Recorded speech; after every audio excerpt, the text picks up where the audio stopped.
السلام علیکم ورحمۃ اللہ وبرکاتہ۔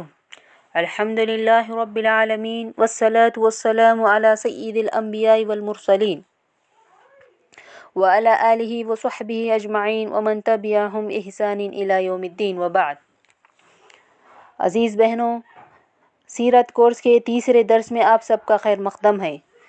ایک کورس جیسا کہ آپ کو معلوم ہے علامہ صفی الرحمن مبارک پوری کی کتاب الرحیق المختوم کی روشنی میں ہو رہا ہے۔ الحمدللہ آج کے درس میں ہم آپ صلی اللہ علیہ وسلم کی پیدائش، آپ کی رضاعت، واقعہ شق صدر اور ماں کی آغوش میں اور دادا کی شفقت میں انشاءاللہ معلومات حاصل کریں گے۔ رسول اللہ صلی اللہ علیہ وسلم مکے میں شیب بنی ہاشم کے اندر یعنی بنی ہاشم کے محلے یعنی گھاٹی میں 9 ربیع الاول عام الفیل کو صبح کے وقت پیدا ہوئے۔ انگریزی تاریخ کے مطابق 20 یا 22 اپریل 571 عیسوی کی تاریخ تھی۔ ولادت کے بعد آپ صلی اللہ علیہ وسلم کی والدہ حضرت آمینہ نے عبد المطلب کے پاس پوتے کی خوشخبری بھجوائی۔ وہ خوشی خوشی تشریف لائے اور آپ کو خانہ کعبہ میں لے جا کر اللہ تعالیٰ سے دعا کی، اللہ کا شکر ادا کیا اور آپ کا نام محمد رکھا۔ یہ نام عرب میں معروف نہ تھا۔ 7ویں دن ختنہ کیا۔ دستور کے مطابق آپ کو آپ کی والدہ کے بعد ابو لہب کی لونڈی سویبہ نے دودھ پلایا۔ عرب کا دستور تھا کہ وہ اپنے بچوں کو شہری امراض سے دور رکھنے کے لیے قریوں کو بھیجا کرتے تھے تاکہ ان کے جسم طاقتور و مضبوط ہو اور خالص عربی زبان سیکھ سکیں۔ اتفاق سے نبی کریم صلی اللہ علیہ وسلم کو حضرت حلیمہ بنت ابی ذؤیب کے حوالے کیا گیا۔ یہ قبیلے بنی سعد کی ایک خاتون تھی۔ ان کے شوہر کا نام حارث تھا۔ یہ بھی بنی سعد ہی سے تعلق رکھتے تھے۔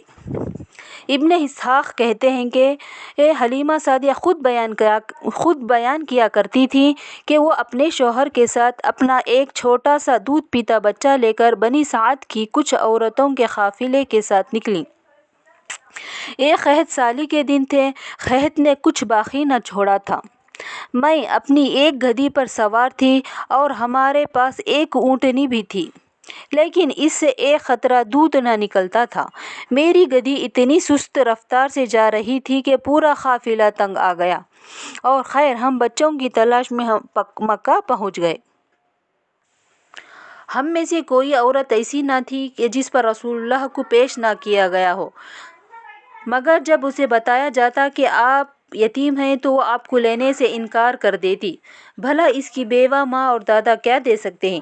حالانکہ دادا مکے کے سردار تھے اور میری سہیلیوں کو کوئی نہ کوئی بچہ مل گیا، صرف مجھے کو نہ مل سکا۔ جب واپسی کی باری آئی تو میں نے اپنے شوہر سے کہا، خدا کی قسم مجھے اچھا نہیں لگتا کہ میری سہیلیاں تو بچے لے کر جائیں اور میں کوئی بچہ لیے بغیر واپس چلی جاؤں۔ میں جا کر اسی یتیم بچے کو لے لیتی ہوں۔ شوہر نے کہا، کوئی حرج نہیں۔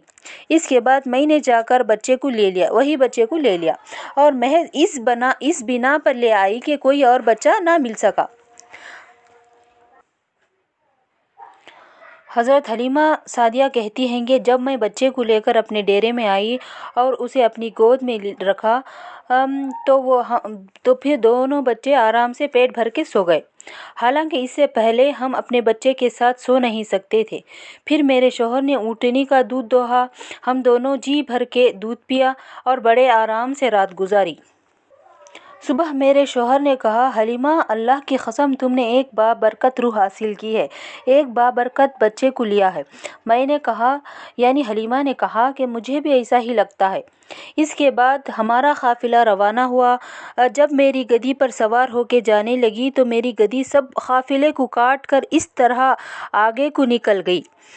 پھر ہم بنو سعد میں اپنے گھروں کو آ گئے۔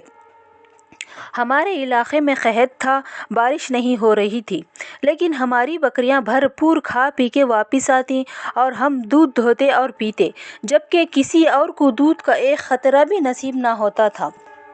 یہاں تک کہ ہمارے علاقے کے جو لوگ تھے وہ اپنے چرواہوں کو کہتے، ارے کم بختو، جانور وہیں چرانے لے جایا کرو جہاں ابو ذؤیب کی بیٹی کا چرواہا لے جایا کرتے ہیں، لیکن تب بھی ان کی بکریاں بھوکی واپس آتیں، ان کے اندر ایک قطرہ دودھ نہ رہتا، جبکہ میری بکریاں آسودہ اور دودھ سے بھرپور پلٹتیں۔ حلیمہ کہتی اسی طریقے سے ہم خیر و برکت محسوس کرتے رہے، یہاں تک کہ بچے کے 2 سال پورے ہو گئے اور میں نے دودھ چھڑا دیا، اور یہ بچہ دوسرے بچوں کے مقابلے میں بڑا تندرست تھا، بڑا توانا اور مضبوط تھا۔ اس کے بعد میں بچے کو اس کی والدہ کے پاس لے گئی۔ میری خواہش یہ تھی کہ اس بچے کو اس کی برکت کی وجہ سے اور تھوڑے دن ہمارے پاس رکھتی، اور میں نے اس کی ماں حضرت آمینہ سے کہا کاش کہ اپنے بچے کو میرے پاس اور تھوڑے دن رکھیں تاکہ وہ اور مضبوط ہو جائے، کیونکہ مجھے ڈر ہے کہ مکے کی وبا اس کو نہ لگ جائے، کیونکہ مکے میں ایک وبا پھیلی ہوئی تھی۔ اصرار کرنے لگی، ضد کرنے لگی تو حضرت آمینہ راضی ہو گئیں۔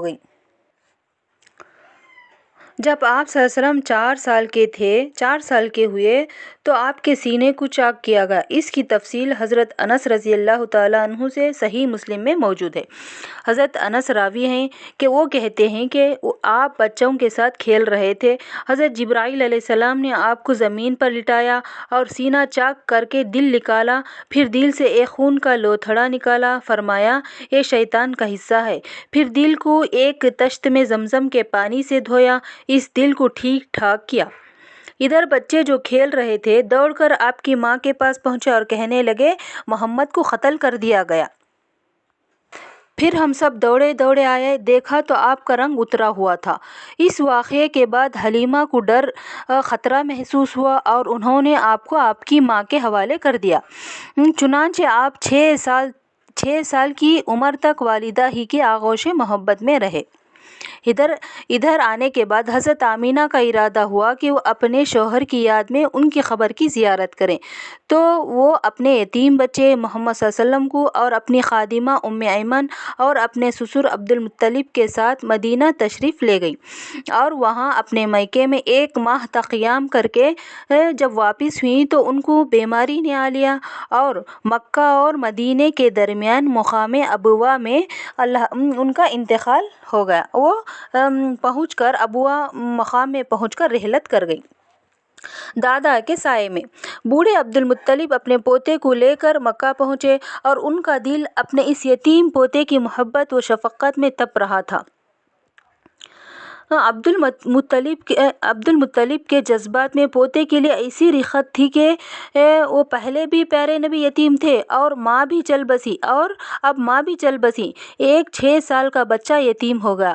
آپ کے دادا عبد المطلب کو اس پوتے پر بے پناہ پیار آیا، انہوں نے اپنی اولاد سے بڑھ کر کے چاہا، اپنے سگے بیٹوں سے بڑھ کر پیار دیا، لیکن یہ سلسلہ بھی زیادہ لمبا نہیں چل سکا۔ 2 ہی سال کے بعد یعنی آپ کی عمر ابھی 8 سال 2 مہینے کی ہوئی تھی کہ دادا عبد المطلب کا بھی انتقال ہو گیا، اور وہ وفات سے پہلے آپ کے چچا ابو طالب کو آپ کی پرورش کی وصیت کر گئے۔